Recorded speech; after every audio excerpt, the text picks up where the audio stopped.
Jadi urutan pendaftaran sekarang sudah dibuka. Itu kita pertama mendaftar akun dulu. Ya. Nanti saya buatkan video tutorial. Nanti kita buat grup sendiri dan Anda ikuti video tutorial itu bagaimana cara mendaftar akun di Pangkalan Data Sekolah dan Siswa. Jadi setelah ini saya akan menginput semua nilai Anda ini dari semester 1 sampai semester 5 per mata pelajaran. Per mata pelajaran per siswa. Dari semester 1 sampai semester 5. Ya, setelah ini. Setelah saya bekerja, Anda juga bekerja membuka akun dulu. Membuka akun dulu pada Pangkalan Data Siswa dan Sekolah. Link dan semuanya akan saya tunjuk kemudian di grup nanti, saya buat grup. Persyaratan pertama itu, setiap jenjang pendaftaran itu, persyaratan pertama itu punya foto pas. Foto pas bukan dicetak, tidak.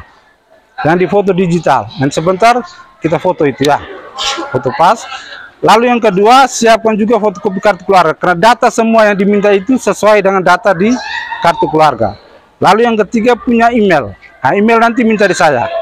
Kalian pun masing-masing punya akun belajar sendiri. Nanti emailnya minta di saya. Bisa japri ke saya, minta emailnya. Itu yang pertama. Daftar dulu akun. Kalau tanpa daftar akun, selanjutnya Anda tidak bisa. Harus daftar dulu akun.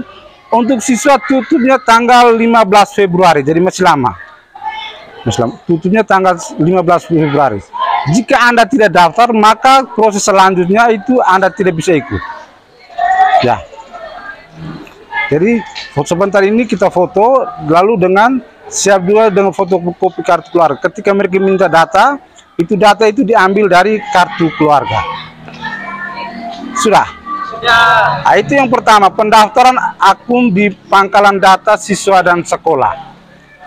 Setelah itu daftar itu tanggal 9 berakhir di tanggal 15 Februari. Setelah itu proses yang berikutnya itu Anda mendaftar di KIP kuliah. Ya, KIP ini daftar saja. Proses soal dan terima dan tidak itu kemudian. Itu dinilai oleh masing-masing perguruan tinggi negeri. KIP kuliah. Tahap yang kedua. Itu yang dibutuhkan itu surat keterangan tidak mampu dari desa.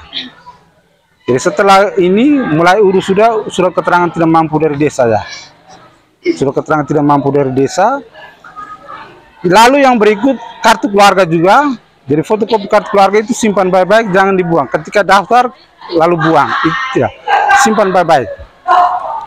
Lalu yang ketiga sama, email aktif, email nanti seperti tadi minta di saya, japri saja.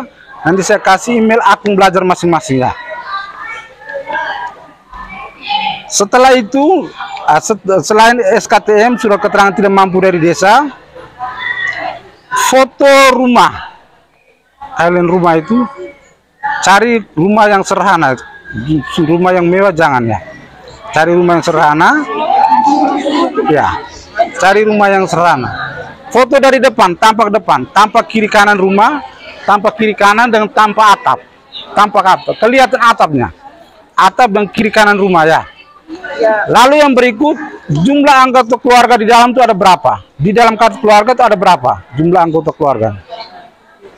Kalau misalnya ada 5 orang, foto dengan 5 orang anggota keluarga di depan rumah.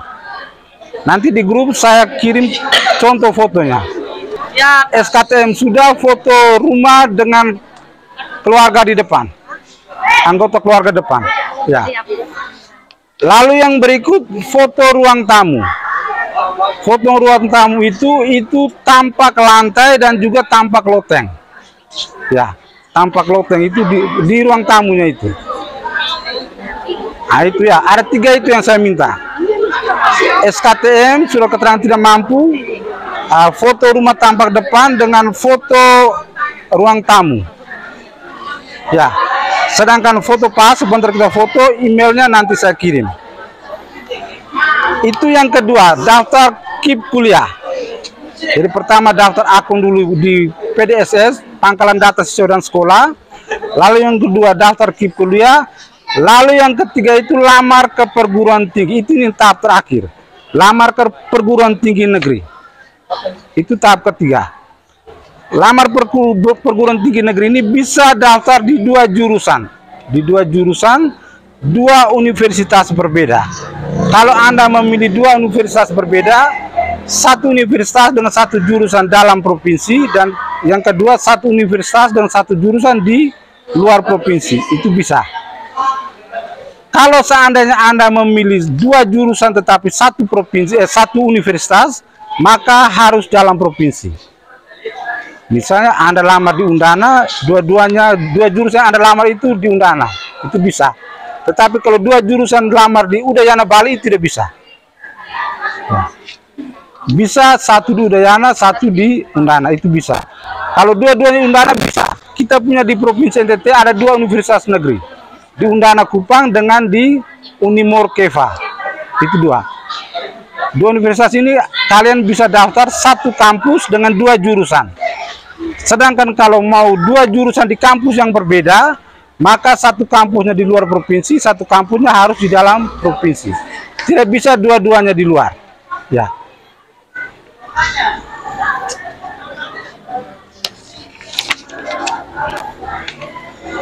Ya. Itu yang tahap yang ketiga ya. Daftar kuliah. Setelah itu baru kita tunggu pengumuman.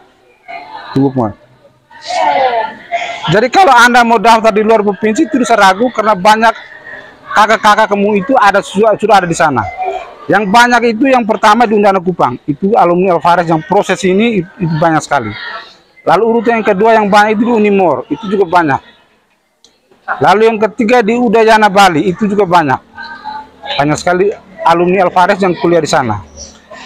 Lalu satu orang di Ganesha Bali, Udayana Bali, yang satu orang di Ganesha Bali, lalu satu orang di Universitas Negeri Malang. Itu yang alumni Alvarez yang saya tahu. Melalui proses yang ini. Kalau yang lamar sendiri di luar saya tidak tahu. Tapi yang saya urus ini ada di 5 universitas negeri. Tambah satu lagi di Jayapura. Baik, sampai di sini ada pertanyaan? Ada. Kalau apa? Belum ada. Nanti urutan-urutan ini saya akan share di kita punya grup nanti saya buat. Setiap tahun saya buat grup sendiri untuk proses yang ini. Lalu yang berikut,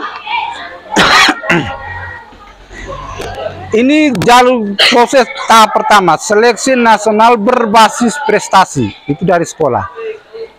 Kalau Anda lulus seleksi ini syukur. Tetapi kalau di seleksi pertama ini Anda tidak lulus, lalu kemudian masih tetap ingin mau kuliah, ada seleksi tahap kedua. Itu seleksi nasional berbasis tes, artinya melalui tes. Nah, kalau sudah tahap yang kedua ini melalui tes ini, itu siapa saja bisa melamar. Kalian bisa yang tahap 1 tidak lolos, bisa lanjut tahap 2, atau teman-teman lain yang tidak ikut tahap 1 itu juga bisa ikut tahap yang kedua. Ya, jadi kasih tahu teman-teman, kalau tidak yang di tahap ini tidak ada, kalau ingin kuliah tahap kedua bisa, itu di bulan Maret. Maret baru buka. Jadi proses kalian ini selesai di bulan Februari. Tahap 1 prosesnya selesai di bulan Februari. Mulai bulan Maret dibuka proses seleksi tahap yang kedua. Ya. Kalau tahap kedua juga tidak lolos, itu cari jalan masing-masing. Beda tahap pertama dan tahap kedua. Kalau tahap pertama itu semua kita proses dilakukan di sekolah. Sedangkan tahap kedua Anda harus mengikuti tes di perguruan tinggi negeri. Misalnya Anda lamar ke Malang, bisa tes di Kupang. Karena universitas negeri kita ini di Flores belum ada. Hanya ada di Timur. Jadi Anda bisa lamar ke Malang, tes di Kupang. Anda bisa lamar ke Bali, tes di Kupang. Jadi harus tes dulu. Lalu ada biaya pendaftaran kalau untuk tahap kedua. Kalau tahun-tahun kemarin biaya pendaftaran sekitar 200.